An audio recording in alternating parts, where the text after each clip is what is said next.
মুখ খুলে কিছু বলার চেষ্টা করলো, কিন্তু বলতে পারলো না। তবুও চোখ তখনও টিভি স্ক্রিনে আবদ্ধ। সামনে সেই ভয়ঙ্কর মুখ থেকে বের হয়ে এলো তার নাম। বৃষ্টি, আপনি আমাকে বাঁচালেন কেন? বৃষ্টি ধরফর করে উঠে পড়ল। ফ্যানের বাতাসের মধ্যেও ঘেমে একাকার হয়ে গিয়েছে সে। জানালা আর দরজা খোলা থাকায় ঠান্ডা বাতাসটা বেশিই বয়ে চলেছে। তবুও ঘামছে সে।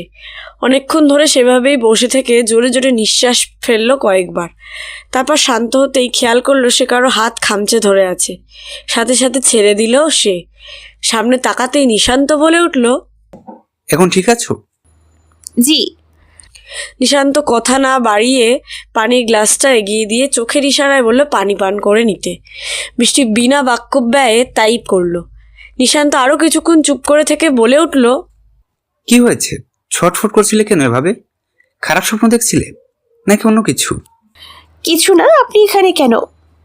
পানি নিতে এসেছিলাম। আবার লুকাচ্ছ কতটা? কি হয়েছে? কাউকে না বললেও আমাকে তো বলতে পারো। বন্ধু হিসেবেই জানাও। কিছু হয়নি তো। হ্যাঁ, জানি কিছু হয়নি। কিভাবে ছটফট করছিলে জানো? তুমি তো নিজেকে দেখোনি। এমনকি একটু আগে নিজের গলাও চেপে ধরেছিলে। কি হয়েছিল? খুব একটা সাধারণ কারণে নিজের গলা নিজে চেপে ধরার মানুষ তুমি না। এমনকি ঘুমের মধ্যেও না। শুধু একটা কারণ হতে পারে, স্বপ্ন, তাও বাজে স্বপ্ন। প্লিজ বলো। জানো, তোমাকে যখন নিজের সামনে এই অবস্থা দেখলাম তখন আমার কি অবস্থা হয়েছিল আমি বলে বোঝাতে পারো? কথা থামিয়ে দিল নিশান্ত। সে নিজেও বুঝছে না আসলে কি বলবে। কি করলে বৃষ্টি তাকে সবটা খুলে বলবে। বৃষ্টি নিশান্তের দিকে শূন্য চোখে তাকিয়ে থেকে সরাসরি তাকে আলতো করে জড়িয়ে ধরে ফুপাতে ফুপাতে বলে ওঠে, আমি ওনাকে বাঁচাতে পারলাম না নিশান্ত। আমার জন্য ওনার এই অবস্থা হলো, খুব বাজে অবস্থা। নিশান্ত মুহূর্তের জন্য ভড়কে গেলেও আলতো করে বৃষ্টির মাথায় হাত বুলিয়ে দিতে দিতে বলল, কিছুই হয়নি, দেখো সব ঠিক আছে। আর আমাকে পুরোটা বলো। আমি অফিস থেকে বের হচ্ছিলাম, রিক্সা পেলাম না, তাই হাঁটছিলাম। তখন কেউ একটা রুমাল। থেমে গেলে কেন? তারপর বলো। কিছু না, আমি ঠিক আছি, আপনি এখন যান। নিশান্ত থেকে সরে এসে বৃষ্টি বলল। নিশান্ত মনে মনে একবার শিট বলে সেখান থেকে উঠে পড়ল। বৃষ্টির মাথায় হাত বুলিয়ে চলে গেল। আর জোর করলো না। বৃষ্টিকে জোর করলে সে উল্টো সবটা আরও লুকানোর চেষ্টা করবে। কথা বের করতে হবে অন্য উপায়। প্রতিদিনের মতো কাজের জন্য বের হয়ে একটা রিক্সার আশা করছিল বৃষ্টি, যেখানে সামান্য রিক্সাওয়ালা আর পিছনে হুড তুলে ভেতরে নিশান্ত বসে থাকে।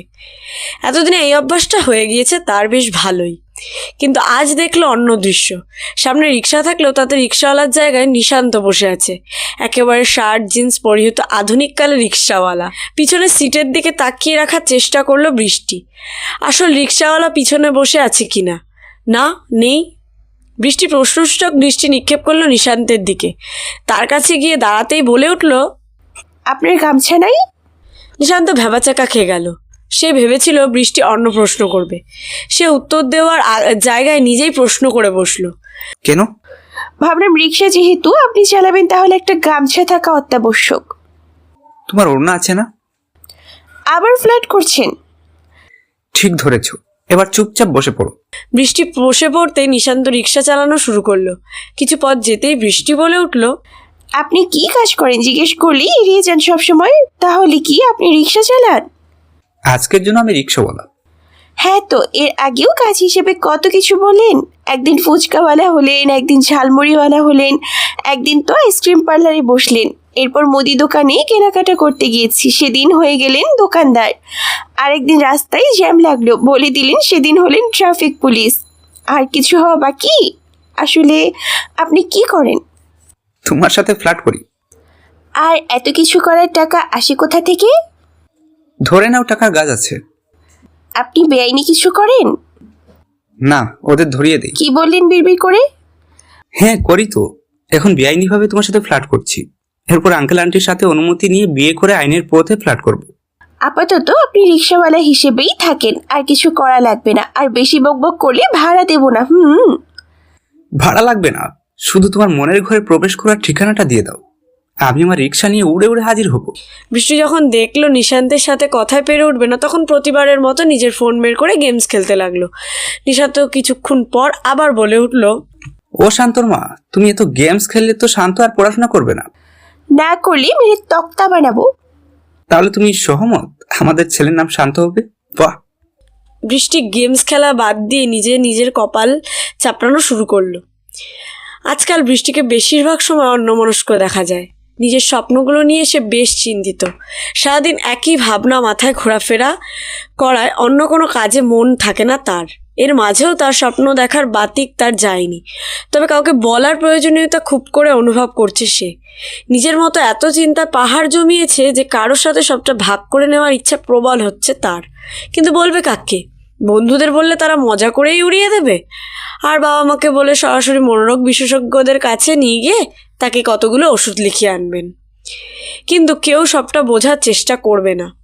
নিজের মন আরেকটু ঘেঁটে নিশান্তের নাম বের করলো, কিন্তু তাকেও বললে যে কোনো কাজ হবে তার নিশ্চয়তা নেই।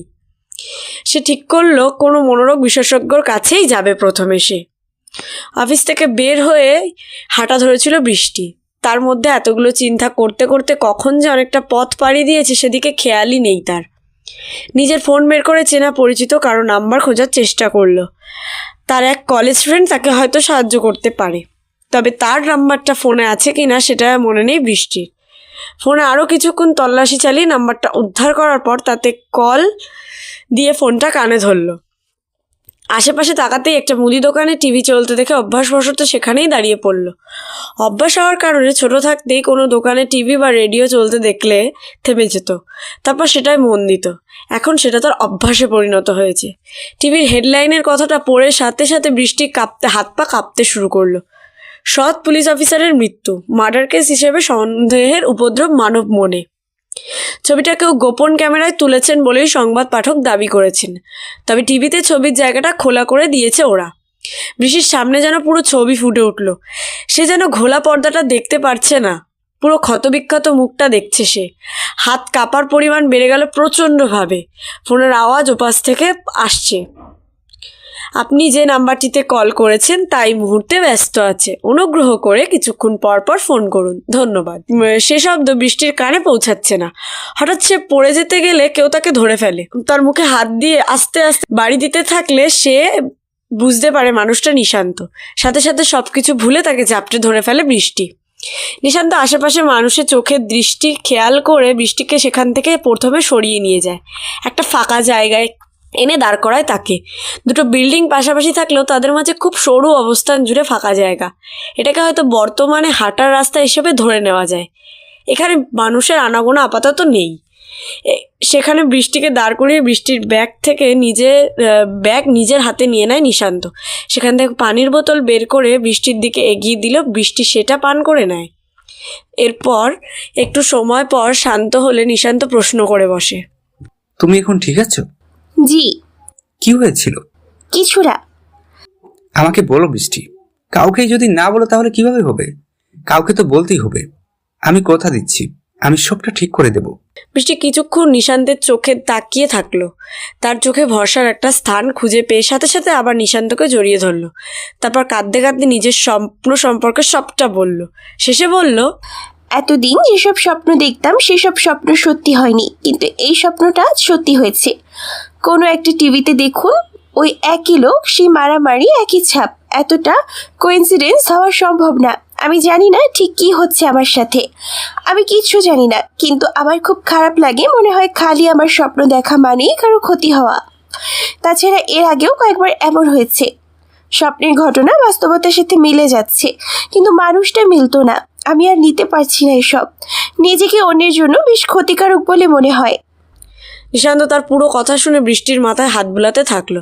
নিজের সাথে আরেকটু শক্ত করে চেপে ধরে বোঝানোর চেষ্টা করলো সে আছে তার সাথে। বৃষ্টি হয়তো বুঝলো। সে ধীরে ধীরে শান্ত হতে থাকলো, কিন্তু নিশান্তকে ছাড়লো না। মূলত সে নিশান্তের কাছ থেকে উপহাস আশা করে। যখন শেষ পর্যন্ত গুরুত্ব পেল তখন আর সেই ভরসার স্থান ত্যাগ করতে ইচ্ছা হলো না তার। তাছাড়া ভয়টা তো আছে, যদি এই সবটা তার কল্পনা হয়, নিশান্ত যদি সত্যিই তার কথা শোনে, আসলে তাকে উপহাস করে। কিন্তু এমন কিছুই হলো না। নিশান্ত অনেকক্ষণ ধরে বৃষ্টির মাথায় হাত বুলিয়ে দিল, কিন্তু যখন বুঝতে পারলো এটা সত্য তখন নিজে থেকেই সরে এলো। নিশান্তের হাত থেকে নিজের ব্যাগ নিয়ে সেখান থেকে চলে যাওয়ার জন্য পা বাড়ালে নিশান্ত তার হাত চেপে ধরলো। আর এসব নিয়ে ভাববে না। আমি যখন বলেছি সবটা ঠিক করে দেব, তখন সবটা ঠিক করেই দেব। এখন নিজেকে স্বাভাবিক রাখো আর এখানে দাঁড়িয়ে থাকো।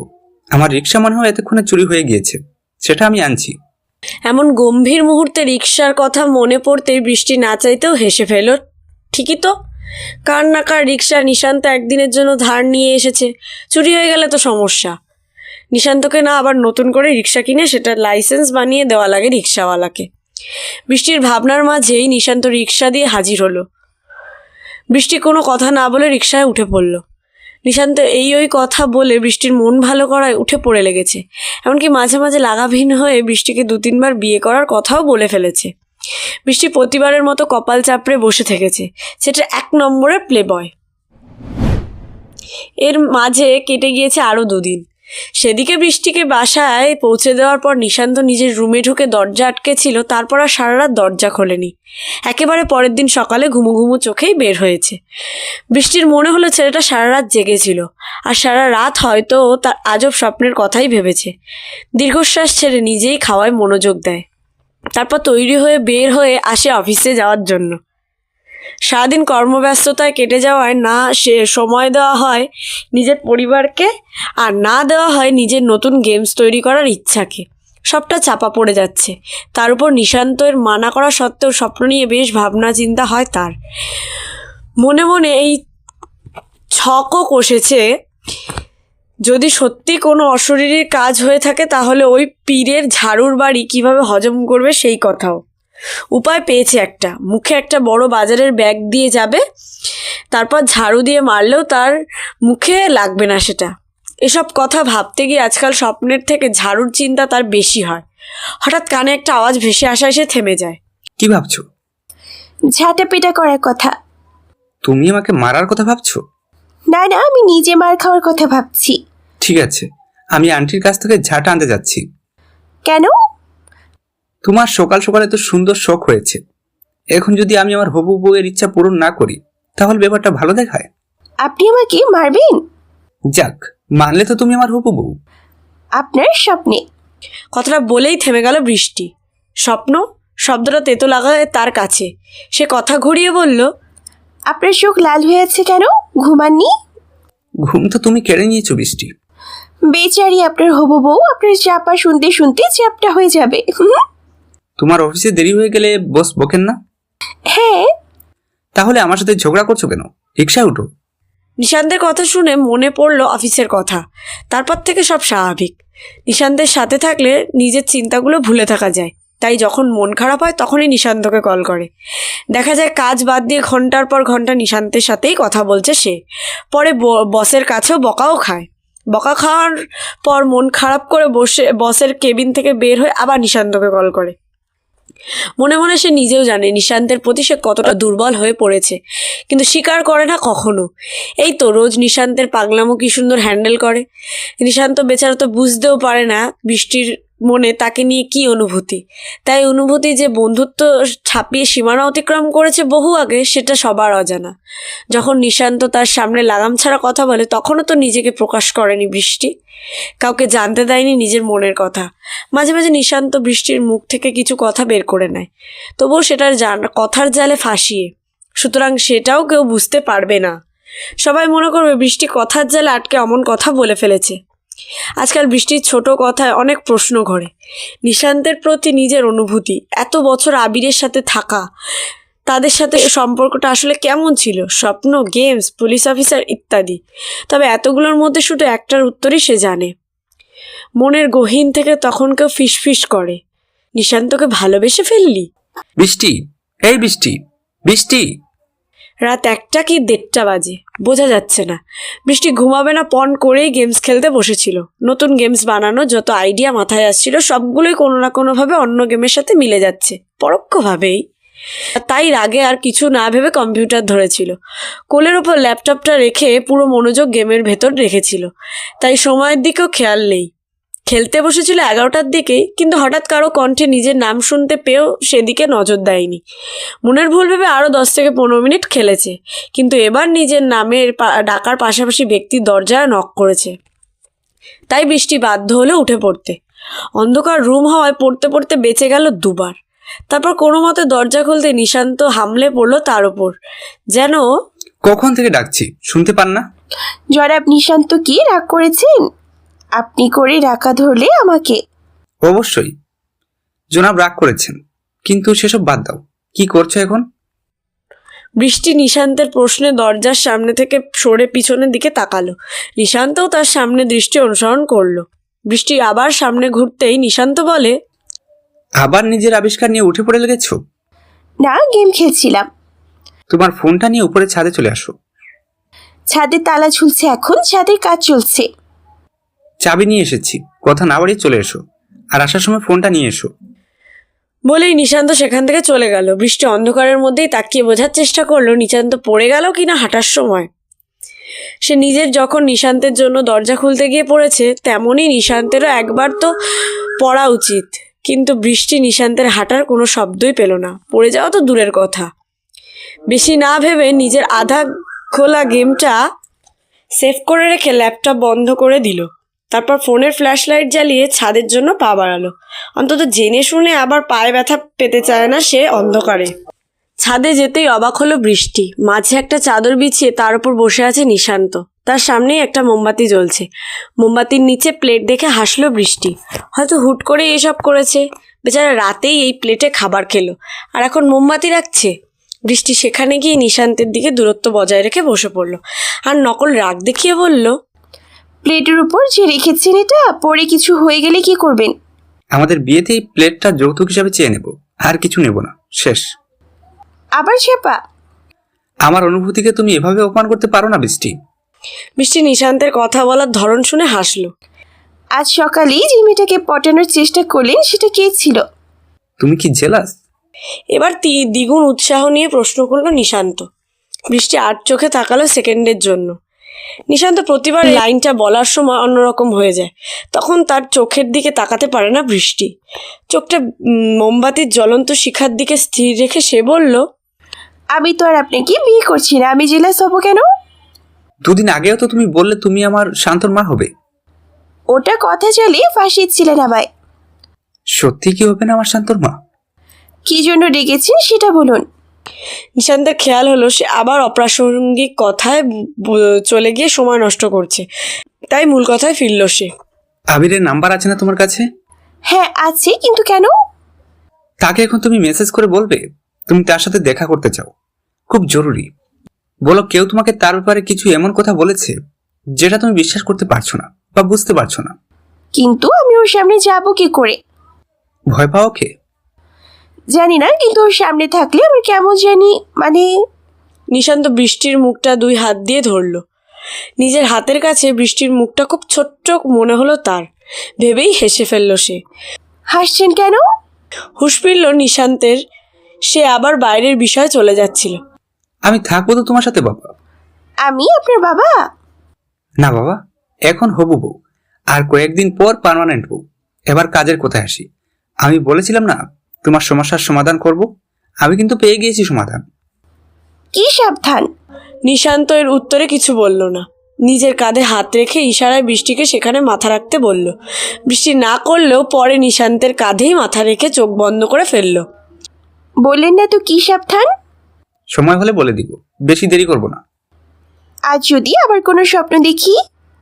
নিশান্ত এবারও চুপ থেকে বৃষ্টি হাতের আঙুলে নিজের 5 আঙুল গলিয়ে নিল। মুট করে ধরেই চুপ করে বসে থাকলো। কিন্তু বৃষ্টি চুপ থাকতে দিল না তো। আপনি গ্লাভস পরে রেখেছেন কেন? আসলে থাক, না বলি, না হলে তুমি লজ্জা পাবে। আমি কোন কথা থেকে কোন কথা চলে যাই এখন। আপনি না বড্ড পাজি। বৃষ্টি চুপ করে থাকতে থাকতে একসময় সেখানেই ঘুমিয়ে পড়ল। নিশান্ত নিজের কাঁধটা হালকা নামালো যাতে বৃষ্টির মাথা রাখতে সমস্যা না হয়। যে সেভাবে বসে থাকতে নিশান্তের খুব বেশি সমস্যাও হলো না, অভ্যাস থাকায়। মেয়েটার শান্তির ঘুম বড্ড প্রয়োজন। নিশান্ত আরও কিছুক্ষণ বসে থেকে একটু পাগলামি করে ফেলল। নিজের মুখটা বৃষ্টির কানের কাছে এসে ফিসফিস করে বলল সে, আজ তুমি আরামে ঘুমাও আমার শান্তর মা, আর আমাকে স্বপ্নে দেখো, ঠিক আছে? অদ্ভুতভাবে বৃষ্টি ঘুমের মধ্যে ওপর নিচ মাথা নাড়ল। মেয়েটা কি ঘুমায়নি? প্রশ্নটা মনেই থেকে গেল নিশান্তের। গত রাতে ঘুমিয়ে পড়ার কারণে আবিরকে মেসেজ পাঠানো হয়নি। আজ সকাল সকালই ঘুম থেকে বৃষ্টিকে তুলে কাজটা করিয়ে নিয়েছে নিশান্ত। তারপর আবার তাকে রুমে পাঠিয়ে দিয়েছে আরও একটু ঘুমাতে, কিন্তু ঘুমায়নি বৃষ্টি। পুরোটা সময় গেম খেলে তারপর ঘর থেকে বের হয়েছে খাবার খাওয়ার জন্য। তারপর খাবার শেষে তৈরি হয়ে একেবারে অফিসের জন্য বের হয় সে। নিশান্তের সাথে যাওয়ার পাশ থেকে তার মনে পড়ে আজ তো ছুটির দিন। সেই নিশান্তকে তাড়া দিয়ে বলে, আজ শুক্রবার না? হ্যাঁ। আজ তো ছুটি, আমরা বের হচ্ছি কেন? বৃষ্টি, শুধু ভাবো, চারদিকে গাছ আর গাছ, গাছে গাছে পাখিদের কলকাকলি। পাতা ছাড়া গাছ আর কাকের কাকা ডাক ভাবলাম। মজা না, সিরিয়াস হও আর ভাবো, সামনে নদী আর সেখানে সারি দিয়ে বেঁধে রাখা কয়েকটা নৌকা। নদীতে ময়লা পানি আর ভাঙা নৌকা। বৃষ্টি, জাস্ট ইমাজিন করো আমার কথা, বেশি ভেবো না। তারপর কোথায় ছিলাম যেন? ভাঙা নৌকা। ও হ্যাঁ, সারি দিয়ে নৌকা, বাতাসে মিষ্টি সুবাস, গাছের পাশে একটা বেঞ্চ, আর সেখানে তুমি আর আমি বসে আছি হাতে হাত রেখে, তোমার মাথা আমার কাঁধে, ঠিক গত রাতের মতো। গত রাত দিয়ে ভালো কথা মনে করিয়েছেন। প্লেটের কি অবস্থা এখন? মোমবাতির জন্য নষ্ট হয়নি তো? ধুর, এই জন্যই তো অন্য মেয়ের সাথে ফ্লার্ট করি। আমার কথা শুনতেই চাও না তুমি? ওলে বাবা, যাক আগে আসল কথা বলেন, আমাকে কোথায় নিয়ে যাচ্ছেন? ঘুরতে যাচ্ছি আমরা একটা রোমান্টিক জায়গায়। ময়লা নদী? রাগ উঠাবেন না, ঠিক করে বলুন। আবিরের সাথে কুলাকুলি করতে। আবিরের নাম শুনে চুপ করে রইল বৃষ্টি, আর কোনো কথা বলল না। একটা সময় রিক্সা থেমে গেলে বৃষ্টি নেমে পড়ল। নিশান্ত ভাড়া মিটিয়ে হাঁটা ধরলো, বৃষ্টিও তার পিছু নেয় নীরবে। নিশান্ত থেমে যেতেই বৃষ্টিও থেমে যায়। সামনে চোখ বুলিয়ে দেখে ওরা একটা ঘরে এসে থেমেছে। বিশাল কক্ষ, কিন্তু আশেপাশে কিছুই নেই, শুধু দেওয়ালের সাথে কিছু বেঞ্চ রাখা। দেয়ালে রয়েছে উল্টোপাল্টা নকশা কালার স্প্রে দিয়ে। সামনে তাকাতেই ভ্রু কুচকে এলো বৃষ্টির। কক্ষের মাঝ বরাবর একটা বর্গাকার টেবিল রাখা, তার দুই পাশে বরাবর দুটো চেয়ার রাখা। একটায় আবিরকে শক্ত দড়ি দিয়ে বেঁধে রাখা হয়েছে, আর সামনে ও পেছনে তিনটে লোক দাঁড়িয়ে আছে। ওরা যেন ওদের অপেক্ষাই করছিল এতক্ষণ। বৃষ্টি নিজের বাম হাতে থাকা হাতঘড়ির দিকে তাকালো। আবিরের সাথে 11টায় দেখা করার কথা, এখন 11:23 বাজে। সে আবার নিশান্তের দিকে তাকালো। নিশান্ত সামনে দাঁড়িয়ে থাকা একটা ছেলের সাথে কথা বলছে, হাতও মেলালো তারা। নিশান্তের কথা শুনে বুঝতে পারলো ছেলেটার নাম প্রান্ত। কিন্তু তারা এখানে এসেছো কেন? শুরুটা হয়েছিল 4 বছর আগে, তবে আমি আমার মতো করে বলি। বলেই বৃষ্টিকে আবিরের বরাবর রাখা চেয়ারে বসার জন্য ইশারা করলো নিশান্ত। বৃষ্টি ইতস্তত করলেও বসে পড়লো, কারণ নিশান্ত বলেছিল। চিন্তা নেই, তোমার এক্সের সাথে ক্যান্ডেল লাইট ডিনার করতে আনিনি তোমায়। সামনে আবিরের বসে থাকাটা তার কাছে ভালো লাগছে না, যদিও মুখ হাত বা বাঁধা, তবুও ভালো লাগছে না তার। নিশান্ত বেশি সময় নিল না। বৃষ্টি বসার সাথে সাথেই নিজের কথাগুলো একের পর এক বলা শুরু করলো। বৃষ্টিও সবটা জানার জন্য আবিরকে নিয়ে আর মাথা ঘামালো না। ও প্রান্ত আমার বন্ধু, পেশায় পুলিশ। 3 মাস আগে আমার সাথে যোগাযোগ করে নিজের একটা কেস নিয়ে বেশ কিছু বেআইনি কাজ কেউ একজন বা একদল লোক সকলের অবচরে করছে। কাজের ধরনের মধ্যে রয়েছে সাইবার অপরাধ সহ আরো অনেক কিছু। উদাহরণ হিসেবে বলবো, নকল ফিঙ্গারপ্রিন্ট তৈরি করে সেটা নিয়ে নানান অনৈতিক কাজ, বিভিন্ন নতুন হার্ডওয়্যার বদলে পুরোনোটা সংযুক্ত করা। হ্যাঁ, কিন্তু আছেই, এগুলো বেশি করা হতো। আর এসব কিছুর মূলকে সেটা খুঁজে বের করা যাচ্ছিল না, কারণ তাদের কাউকেই ধরা যাচ্ছিল না। আমার কথাগুলো সহজ মনে হলেও এর গভীরতা অনেক বেশি। তোমাকে শুধু ফিঙ্গারপ্রিন্ট দিয়ে বোঝানোর চেষ্টা করি। ফিঙ্গারপ্রিন্ট দিয়েই যদি কিছু বলতে চাই, তাহলে বলবো আধুনিক যুগের গুরুত্ব বলে শেষ করা যাবে না। একজনের পরিচিতি প্রকাশ পায় এর মধ্য দিয়েই। বিভিন্ন বেআইনি কাজ যদি ধরো, তাহলে দেখবে এসব নকল ফিঙ্গারপ্রিন্টের বাজার মূল্য অনেক চড়া।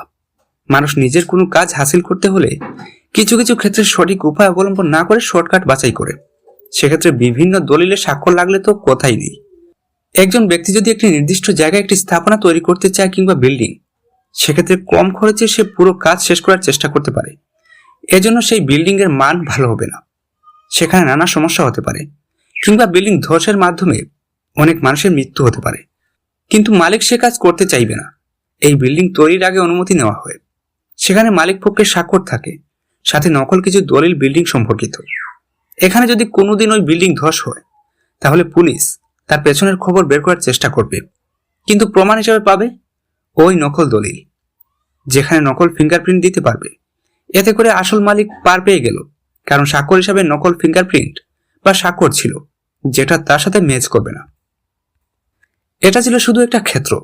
মানুষ রোজ রোজ অগণিত এমন নকল দলিল তৈরি করে, নকল আইডেন্টি কার্ড, টাকা সংক্রান্ত কার্ড কিংবা বিভিন্ন লেনদেন সম্পর্কিত কাজ। প্রায় সব ক্ষেত্রে এই নকল ফিঙ্গারপ্রিন্ট ব্যবহৃত হয়। এতে দেখা যায় বিভিন্ন খাবারের কোম্পানি ভেজাল মিশ্রিত খাবার বানানোর সুযোগ পায়। আর আজকাল তো সব জিনিসই ভেজাল, সেটা খাবার হোক বা অন্য কিছু। অনেক সময় দেখা যায় যার কাছ থেকে অনুমতি চেয়ে স্বাক্ষর করানো হয়, সেই ক্ষেত্রে তার আসল স্বাক্ষর না দিয়ে আরেকটা নকল আঙ্গুল ছাপ দিয়ে চালায়। এবার আসি কাজটা করার একটা উপায় নিয়ে, যেটার সাথে আবির জড়িত।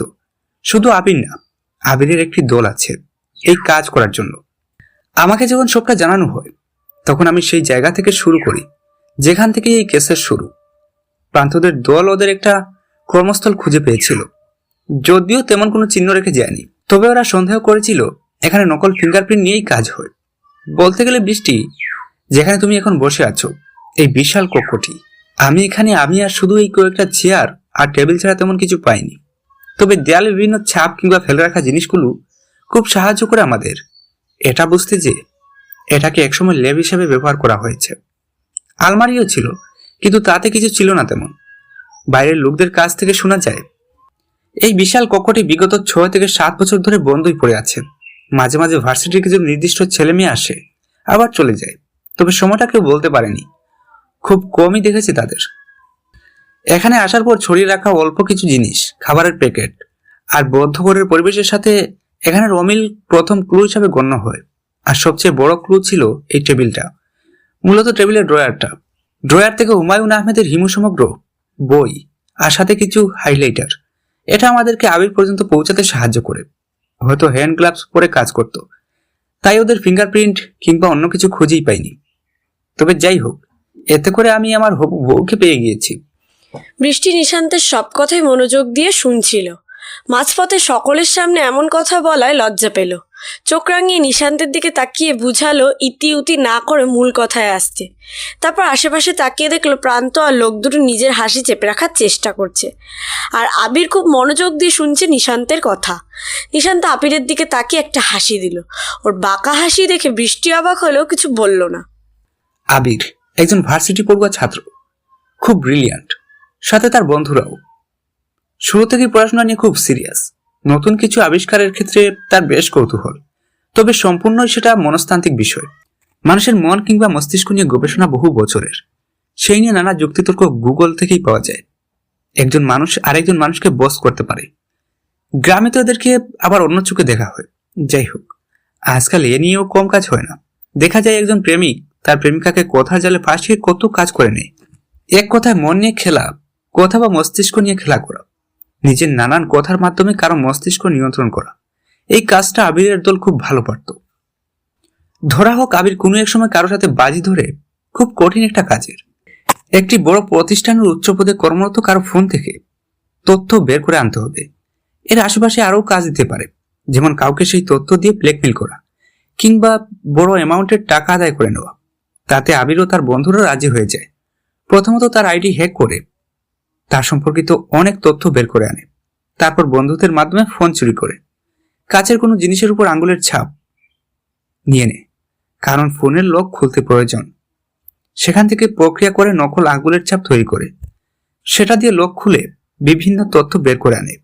সেখান থেকে টাকা নিয়েছে কিনা সেটা তোমার না জানলেও চলবে। প্রথমত শুরুর দিকে এমন কাজ বেশ কয়েকবার করায় তারা নিজেদের গুণ ধরতে পারে। এবার শুরু করে নিজেদের ইচ্ছা পূরণ। দেখা যেত কিছু বড় লোক ছেলে মেয়েকে তারা ভালোবাসার জালে ফাঁসাতো, এক কথায় নিজের শিকার বানাতো। তারপর তাদের থেকে বিভিন্ন উপায়ে টাকা আদায় করত, কিংবা নিজেদের চাহিদা পূরণ করতেও ছাড়তো না। কিছু কিছু মানুষ সহজে মেনে যেত, আবার কেউ না বললে তার মস্তিষ্ক নিয়ে খেলা চলতো। ধীরে ধীরে এই কাজের পরিধি বাড়তে থাকে। তবু শুরুর দিকে বেশ কয়েক বছর এটা শুধু বন্ধুদের মধ্যেই সীমাবদ্ধ ছিল। পরবর্তীতে ইন্টারনেটের মাধ্যমে বিভিন্ন বেকার যুবকের কাছে পৌঁছায়, যেটা বৃহৎ আকার ধারণ করেছে আজ। এখনকার যুগে অনেক ছেলে মেয়ে আছে যারা ফ্রিল্যান্সার হিসেবে কাজ করে। তুমিও আছো বৃষ্টি।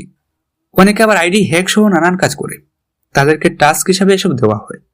দেখা যায় একটা ছেলে কোনো গুরুত্বপূর্ণ সাইট হ্যাক করছে, কিন্তু সে আসলে জানেই না যে সে একটা বেআইনি কাজ করছে। নকল ফিঙ্গারপ্রিন্ট সংগ্রহের পরিমাণ এতটাই বেড়েছে যে আসলগুলো কোন জায়গায় ব্যবহৃত হয় সেটাই কেউ জানে না। এই ছিল আবিরের বেআইনি কাজের শুরু আর বিস্তার, সাথে ব্রেইন ওয়াশ। এবার আসি তোমার স্বপ্নের দিকটা। এটা সম্পূর্ণ আবিরের নিজ ইচ্ছায় ছিল। স্বপ্ন মানুষের একটি মানসিক অবস্থা, যাতে মানুষ ঘুমন্ত অবস্থায় বিভিন্ন কাল্পনিক ঘটনা অবচেতনভাবে অনুভব করে থাকে। গড়ে মানুষ জীবনের 33% সময় ঘুমিয়ে কাটায়। বিজ্ঞানের মতে একজন মানুষ তার সারা জীবনে গড়ে প্রায় 1,00,000 বারের মতো স্বপ্ন দেখতে পারেন, এক রাতে 24টিরও বেশি। স্বপ্নে ব্যক্তির কাছে নিজের নানা রকম আবেগ, তথ্যের প্রকাশ ঘটে। স্বপ্ন মূলত দর্শন ইন্দ্রিয় কাজ। স্বপ্ন দেখা অনেকটা সিনেমা দেখার মতো। সাধারণত প্রায় 90 থেকে 180 মিনিট স্বপ্ন দেখি, যেখানে গড়ে একটি স্বপ্নের স্থায়িত্ব হয় প্রায় 10 থেকে 15 মিনিট। আবার বলা হয়ে থাকে আমাদের প্রতিটা স্বপ্নের স্থায়িত্ব মাত্র 4 সেকেন্ড। মনোবিজ্ঞানীদের মতে মানুষের ঘুমের 2টি পর্যায় রয়েছে, একটি র্যাপিড আই মুভমেন্ট REM, অন্যটি নন র্যাপিড আই মুভমেন্ট নন REM। REM পর্যায়ে থাকার সময় স্বপ্ন দেখে এ সময় নন অ্যাড্রেনালিন ও অ্যাড্রেনালিন হরমোন বেশি নিঃসরিত হয়। মানুষ যখন উদ্বিগ্ন থাকে তখন সে স্বপ্ন বেশি দেখে। দৈনন্দিন জীবনে ঘটনার তথ্য মানুষের মস্তিষ্কের থ্যালামাস নামক অংশে জমা হয়। যখন মানুষ ঘুমায় তখন এই থ্যালামাস বন্ধ বা ঘুমন্ত অবস্থায় থাকে। স্বপ্ন যখন দেখি তখন এই থ্যালামাস বন্ধ থাকে, আর REM পর্যায়ে থাকার সময় থ্যালামাস দোলনার মতো দুলতে থাকে। ফলে ছিন্ন ছিন্ন ঘটনা প্রবাহ আমরা স্বপ্নে দেখি। কারো হাই তোলার শব্দে নিশান্তের কথায় আবার ব্রেক লাগে। সে সামনে তাকিয়ে দেখলো প্রান্ত ঘুমিয়ে পড়বে এমন অবস্থা। বৃষ্টি বলল, আপনি আবার জ্ঞান দেওয়া শুরু করেছেন? আমরা জানি না, ঠিক আছে, কিন্তু এমন কঠিন কঠিন কথা কি না বলে ভালো হয় না? নিশান্ত খেয়াল করলো সে সত্যি আবার বেশি ব্যাখ্যার দিকে চলে যাচ্ছে, তাই সরি বলে আবার শুরু করলো। আবির প্রথমত তোমাকে প্রপোজ করেছিল বাজি ধরে। তুমি ছিলে বাস্তববাদী মেয়ে। স্বাভাবিক কাজে যারা ইমোশনাল হয়ে পড়ে তাদের কাতারে তুমি পড়ো না, বলতে গেলে আবেগে গা ভাসাও না। তাই তোমাকে প্রপোজ করে রিজেকশন পাওয়া গিয়েছে সব সময়। এই চ্যালেঞ্জ আবিরও নিয়ে নেয়। যেহেতু আবির মস্তিষ্ক আর মন নিয়ে খেলতে পারতো ভালো, তাই সে তোমাকে তার প্রতি দুর্বল করার চেষ্টা করে শুরুতে। তারপরও যখন সফল হয় না তখন তোমার মস্তিষ্ক নিয়ন্ত্রণের চেষ্টা করে। একটা সময় তুমি ওর নিয়ন্ত্রণে চলেও আসো আর অ্যাকসেপ্ট করে নাও। আবির জিতে যায় বাজি, আর তোমরা তোমাদের রিলেশন কন্টিনিউ করে যাও, যদিও তেমন কিছুই করোনি। তুমি বলেছিলে তুমি খারাপ স্বপ্ন দেখা শুরু করেছিলে আবিরের সাথে রিলেশন হওয়ার 5 থেকে 6 মাস পর থেকে। মনে করে দেখো তো, তার কয়েকদিন আগেই তুমি আবিরকে হিমু সমগ্র উপহার দিয়েছিলে। সেই বইয়ের শুরুর পৃষ্ঠায় লেখা ছিল ফ্রম রাফিয়া। সেই বইয়ের শুরুর পৃষ্ঠায় লেখা ছিল ফ্রম রাফিয়া সুলতানা বৃষ্টি এন্ড টু লাভ, তাই তো? সাথে ব্র্যাকেটে তারিখ। ওই লাল লাল হার্ট দেখলে আমার এখনো যে কি পরিমাণ রাগ হয়। সেই বই থেকে আমি হাইলাইটার দিয়ে দাগানো লাইনগুলো মিলিয়ে দেখি। বইও পরীক্ষা করতে পাঠিয়েছিলাম, কিন্তু হয়তো এটা বইও হাতে গ্লাভস পরে পড়তো। বইয়ে বেশিরভাগ লাইন দাগানো ছিল হিমুর বাবার এক্সপেরিমেন্ট করার বিষয়গুলোতে। সেখান থেকে জানতে পারলাম আসামি এক্সপেরিমেন্টের দিকে বেশি কৌতূহলী। এখানে থাকা জুতার ছাপ আর আকার দিয়ে মানুষের সংখ্যাও হিসাব করেছিলাম। তারপর চলে যাই তোমাদের বাড়ি। তোমাকে বারবার জিজ্ঞেস করি, কারণ আমার মনে হচ্ছিল তুমি জেনে থাকলেও থাকতে পারো। আর তোমার ওই অস্বাভাবিক আচরণগুলো তোমার এক্স আবির সম্পর্কে জানার পর তার পিছনে নিজে লেগে পড়ি, আর সময়ের সাথে সাথে সবটা বের করে ফেলি। সিম্পল। তবে এর মধ্যে তোমার প্রতি দুর্বল হয়ে পড়লাম, তাই বাকিটা সময় তোমার সমস্যা সম্পর্কে জানতে উঠে পড়ে লাগি। এই পর্যায়ে এসে প্রান্ত বলে ওঠে, তার মানে এসব তুই আগে থেকেই জানতি? হ্যাঁ, বাট তোকে জানাইনি। জানলে যে তোদের ভাবিকে পটানোর টাইম পেতাম না। কবে থেকে জানতিস? আমি তো শুরুতেই ধরে ফেলেছিলাম, বলতেও যাচ্ছিলাম, কিন্তু তখন তুই আমার কথা শোনার আগে আমাকে বৃষ্টির ছবি দেখালি। তাই আমি মতামত বদলে ফেললাম আর এখানে চলে আসলাম। যদিও গেস করেছিলাম, তবে তাতে কিছু ভুল ছিল না, উল্টো আরো নতুন কিছু জানতে পেরেছি। তোর জন্য আমি আরো আগেই প্রমোশনটা মিস করে ফেললাম। ভাবি তো পেলি, কান্না করিস না। আর বৃষ্টি, তোমার স্বপ্নের ব্যাখ্যা হলো ফ্রয়েডীয় তত্ত্বমতে স্বপ্ন মূলত মানুষের গোপন আকাঙ্ক্ষা এবং আবেগের বহিঃপ্রকাশ। মানুষ জাগ্রত অবস্থায় যে আবেগগুলো লালন করে তা ঘুমন্ত অবস্থার স্বপ্নরূপে আসে। আবির তোমার পেছনে পড়ে থাকার জন্য শুরুতে ভালো স্বপ্ন দেখতে, কিন্তু আবিরের ইচ্ছা জাগলো অন্য কিছুর। নতুন আবিষ্কার হিসেবে তোমাকে বানালো তার পুতুল। তুমি যেহেতু আবিরের কথা শোনা শুরু করেছিলে, নিজের ইচ্ছায় নয়, আবিরের নিয়ন্ত্রণের জন্য ওকে সব কথা হ্যাঁ বলে দিতে। আবির তোমার উপর তাই সহজেই এক্সপেরিমেন্ট শুরু করে। আমি যদি ভুল না হয়ে থাকি, তাহলে আবির মানুষের স্বপ্নের উপর নিজের নিয়ন্ত্রণ আনতে চেয়েছিল। দেখা যায় ঘুমন্ত মানুষের উপরে একটি পর্যায়ে নিয়ন্ত্রণ আনা যায়। আবির প্রথমে তোমাকে এমন ড্রাগ দেওয়া শুরু করে যাতে তুমি ঘোরের মধ্যে কিংবা ঘুমের মধ্যেই চলে যাও। তারপর কথার মাধ্যমে তোমাকে নিয়ন্ত্রণ করা শুরু করে। মূলত কথা বলার সময় তুমি ওর কথার জালে হারিয়ে যেতে, তাই বুঝতেই পারতে না আবির কিভাবে তোমাকে ড্রাগ দিত। একসময় ঘুমিয়েও পড়তে। দেখবে ইনসোমনিয়া কিংবা অনিদ্রা রোগীদের ক্ষেত্রে নানান উপায় অবলম্বন করা হয়ে থাকে, নামটা ঠিক মনে পড়ছে না। তবে সেই উপায়ের ক্ষেত্রে একটা মানুষকে চোখ বন্ধ করতে বলে তার ঘুমের উপযোগী পরিবেশ শুধু কথার মাধ্যমে তৈরি করত। তাকে চোখ বন্ধ করে কল্পনা করতে বলা হতো। এক পর্যায়ে রোগী ঘুমিয়েও যায়। সেরকম স্বপ্নে নিয়ন্ত্রণ আনার চেষ্টা করেছে আবির। কম্পিউটারে এখন কৃত্রিম বুদ্ধিমত্তা ব্যবহার করেই মানুষের মুখ তৈরি করা যায়। আসল মানুষের সঙ্গে সহজে এসব চেহারার পার্থক্য করা না গেলেও এমন চেহারার কোনো মানুষের অস্তিত্ব পৃথিবীতে নেই। এদের ছবি তোমাকে দেখানো হতো অফিসে, সেগুলো তোমরা গেমসের ক্ষেত্রে ব্যবহার করতে। সেটা দেখতে দেখতে একসময় স্বপ্নেও তাদের দেখা শুরু করো। কারণ বলা হয়ে থাকে আমরা স্বপ্নে জাগ্রত অবস্থায় এক ঝলক দেখা মানুষগুলোকেও দেখতে পারি, যদিও তাদের ভুলে যাই, কিন্তু স্বপ্নে দেখতে পাই। আবিরের সাথে রোজ রাতে ফোনে কথা বলতে বলতে ঘুমিয়ে গেলেও স্বপ্ন দেখার পর্যায়ে আবির কথার মাধ্যমে তোমার স্বপ্ন নিয়ন্ত্রণ করত। আবিরের গবেষণা চলতে থাকে। একসময় আবির চেষ্টা করে তোমাকে আসল কোনো ঘটনা স্বপ্নে ঘটনা ঘটার আগেই দেখিয়ে দেওয়ার। সেই হিসাবে একজন সৎ পুলিশ অফিসারকে শিকার বানায়। অবশ্য উনি আবিরদের বেআইনি কাজের হদিস পেয়েছিলেন, তাই আর কি। প্রথমে অফিসে তার ছবি তুর্য এর মাধ্যমে তোমাকে বারবার দেখায়, তারপর স্বপ্নের পরিবর্তন চেষ্টা চালায় আর সফল হয়। তারপর বাস্তব জীবনে তাকে সেভাবেই হত্যা করে। আর আবিরকে নিয়ে সেই দিন দেখা স্বপ্নটাও আবিরের এক্সপেরিমেন্টের অংশ ছিল। সেই জন্যই মৌটুসিকে বিয়ে করেছে। আর আর হিমুর বাবার থেকে অনুপ্রাণিত হয়ে তোমার উপর নিজের পরীক্ষা করেছে। That's it. নিশান্তের কথা শেষ হতে বৃষ্টি একটা ঘোর থেকে বের হয়ে আসে যেন। এই 4 বছর সে কারো পুতুল হিসাবে ছিল, এটাই মানতে কষ্ট হচ্ছে। এই জন্যই আবিরের বিয়ের পরও সে নিজের অনুভূতি নিয়ে দোটানায় ছিল। নিজের আসল সত্তাকে খুঁজে পেত না বলে মনে হতো তার। কান্না করা উচিত কিনা সেটা বুঝতে পারতো না। সবটা হজম করতে সময়ের প্রয়োজন, তাই সে সেখান থেকে উঠে চলে যায়।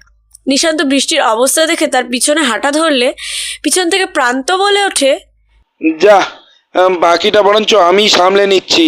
আর তবে বিয়ের দাওয়াত দিতে ভুলিস না, আমার জন্যে কিন্তু ফাইনালি বিয়েটা করতে পারছিস। নিশান্ত হেসে সেখান থেকে চলে যায়। সবটা পরিষ্কার হওয়ার পর নিজেকে সবচেয়ে বোকা মনে হয় বৃষ্টির।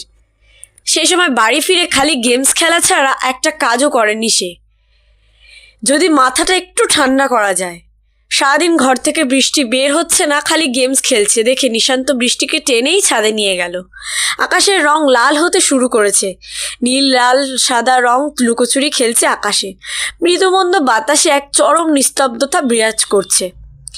রেলিংয়ের কাছে দাঁড়ালে নিচের গলিতে ছেলেদের ক্রিকেট খেলতে দেখা যাবে। বৃষ্টিকে দেখে মনে হচ্ছে এক বিশাল ঝড় হয়ে যাওয়ার পরের নীরবতা তার মধ্যে রয়েছে এখন। হুট করে আকাশের দিকে তাকিয়ে নিশান্ত বলতে শুরু করলো, আমি আসলে তোমার বাবার বন্ধুর ছেলে না। সত্য কথা বলতে গেলে আমার তো বাবাই নেই, মাও নেই, আর না আছে পরিবার। তোমার বাবার কাছাকাছি থাকতে তার এক বন্ধুর তথ্য নিতে হয়েছিল আমাকে, এর বেশি কিছু না। বৃষ্টি অবাক হয়ে তাকালো তার দিকে। এতক্ষণের চিন্তা সরে গেল মন থেকে। নিশান্তের করা কাজগুলো এক এক করে মনে পড়তে থাকলো। আবিরের সামনে বলা কথাগুলো মনে পড়লো। বৃষ্টির জন্য এই বাড়িতে আসা, মাঝে মাঝে অভিমান করে নিশান্তের বলা কথাগুলো মনে পড়লো। সবটা যেন মিলে গেল একইভাবে। বৃষ্টির ঠোঁটের কোণেও হাসি ফুটে উঠল, এক চিলতে হাসি। সে নিশান্তের দিকে তাকালো। আজ খুব করে ছেলেটা টানছে তাকে। এতদিন দোটানায় ছিল, কিন্তু আবিরের প্রতি তার কোনো অনুভূতি নেই। বুঝ হওয়ার পর আজ কোনো বাধা কাজ করছে না তার মধ্যে। নিশান্তের বলা প্রতিটা কথা মনে গভীরভাবে দাগ কেটেছে অনেক আগেই। কিন্তু প্লেবয় উপাধি দেওয়া ছেলেটার সকল কাজ আজ তার সত্য মনে হচ্ছে। নিশান্ত সত্যিই তাকে জেলাস ফিল করানোর জন্য অন্য মেয়েদের সাথে কথা বলতো। শব্দ করে হেসে পাশ থেকেই নিশান্তকে আলতো হাতে জড়িয়ে ধরল সে। নিশান্তও হেসে ফেলল। নিশান্ত আর বৃষ্টির বিয়ে 2 বছর হয়ে গিয়েছে। সেদিন বৃষ্টির সম্মতি পাওয়ার পর আর সময় নষ্ট করেনি নিশান্ত, সরাসরি বাবাকে সবটা জানিয়ে দেয়। তারপর ধুমধাম করে তাদের বিয়ে হয়। সকালে ঘুম ভাঙতেই নিশান্ত চোখ আধভোজা রেখেই পাশে হাত রাখলো। জায়গাটা ফাঁকা। বুঝতে পারলো বৃষ্টি উঠে পড়েছে। এখন হয়তো খাবার তৈরি করতে লেগে পড়েছে। চোখে রোদের আলো পড়ছে না গাছের কারণে। এই জায়গায় বাসা নেওয়ায় নিজেকে বেশ করে ধন্যবাদ দিল নিশান্ত। শুরুর দিকে বৃষ্টি নিশান্তের ঘুম ভাঙাতে ঘরের পর্দা সরিয়ে দিত, তাই পরের বার বাসা বদলানোর সময় গাছপালা দেখেই বাসা নিয়েছে। এখানে থাকতে হলে কয়েক মাস বোধ হয়। এর আগেও বেশ কয়েকবার বাসা বদলানো হয়েছে নিশান্তের কাজের জন্য, আবার বদলিয়েছে। নিশান্ত আবার উপুর হয়ে শুয়ে পড়ল। ঘুম আসতে না আসতে বৃষ্টি খোঁচানো শুরু করে দিল, তাই সোজা হয়ে শুয়ে ঘুমু ঘুমু কণ্ঠে জ্বালাতে মানা করলো। বৃষ্টি তাকালো জানালার দিকে। গাছের কারণে রোদ ঘরে আসছে না বলেই এত কষ্ট করতে হচ্ছে তার। সে বলল, এবার না উঠলে কিন্তু গাছের ডালগুলো কেটে দেব। ভালোবাসি বউ, এবার একটু ঘুমাতে দাও তো আমার কিউট সুইট বউ এখান গুলুমুলু। ঘুমের মধ্যে নিশান্ত কি বলছে সেটা সে নিজেও জানে না। বৃষ্টি দেরি না করে পিঠের ওপর কিল বসিয়ে দিল। নিশান্ত চিৎকার করে উঠে বসলো। পুলিশ, পুলিশ বাঁচাও, আমাকে মারছে। তারপর বৃষ্টি জোরে শব্দ করে হেসে ফেলল। আজও ইচ্ছা করে এমন করছেন তাই না, যেন আমাকে সকালে হাসাতে পারেন? শুধু শুধু আমাকে মারলে বউ, আমি ব্যথা পাই না। না। ভালো কথা, আমাদের আবার বাড়ি বদলানো লাগবে। এখানে কাজটার জন্য মনে হচ্ছে অন্য শহরে যেতে হবে। না, আমার গেমসের সব কিছুর সেট আপ আমি এই জায়গায় ধরেই করেছি। আপনি একা চলে যান, আমি যাব না। কিন্তু আমার গেমস বানাতেই পারলাম না ঠিক করে আপনার জন্য। খাগড়াছড়ির টিকিট বাতিল করতে হবে বলে মনে হচ্ছে। আই লাভ ইউ বর। আই লাভ ইউ 2, 3, 4 অনেকগুলা বউ।